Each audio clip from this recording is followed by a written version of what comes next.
further debate? I recognize the member from Guelph. Thank you, Speaker. Honored to rise today to speak on third reading of Bill 11. And, Speaker, I voted in favor of this bill at second reading because there are some good things in this bill, including French language services in the Ontario Health at Home. Good thing. Requiring data collection and transparency related to agency nurses. Good thing. Though it utterly fails to actually address the systemic crisis that we're facing in nursing, and especially when it comes to the over $1 billion the province is spending on agency nurses. Money that shouldn't be going into the private pockets of shareholders and should be focused on patient care. So if we actually hired enough nurses, paid those nurses fair wages, and provided safe working conditions for them, we wouldn't have to rely so much on private agency nurses, and people could actually get better care at a lower cost if we treated our frontline healthcare workers the way they deserve to be treated. I voted in favor of the bill because I think it's important to expand the scope of practice for nurse practitioners.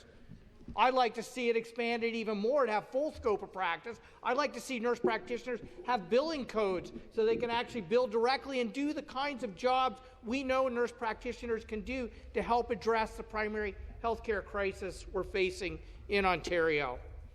But the schedule I want to raise concerns about, and I've heard other colleagues on this side of the House raise concerns, is Schedule 6. The Information and Privacy Commissioner clearly stated that Schedule 6 should either be withdrawn or completely overhauled. And we would have had an opportunity to do that at committee, which is exactly why folks like myself are willing to work with government and vote for a piece of legislation that has a lot of good elements into it, but just needs a little bit of fixing at committee.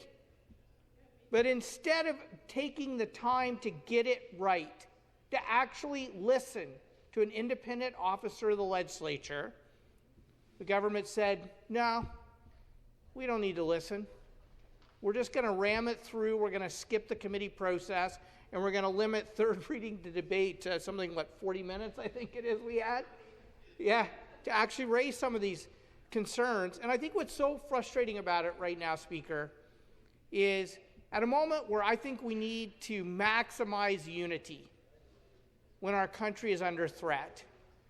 And I think of bills like Bill 2, removing interprovincial trade barriers, that's the kind of bill people can come together and work across party lines to get done and defend our economy and our sovereignty. I think this is a bill, clearly by the vote we had earlier today, that we could get all party support and show unity on ways that we could advance and improve our healthcare system. But it becomes incredibly hard to do that if the government's going to bypass the democratic process, cut debate short, and don't allow opportunities at committee to actually put forward amendments and improve legislation, especially when an independent officer of the legislature clearly came to us and said, you know what, there are some serious data privacy concerns related to people's healthcare records.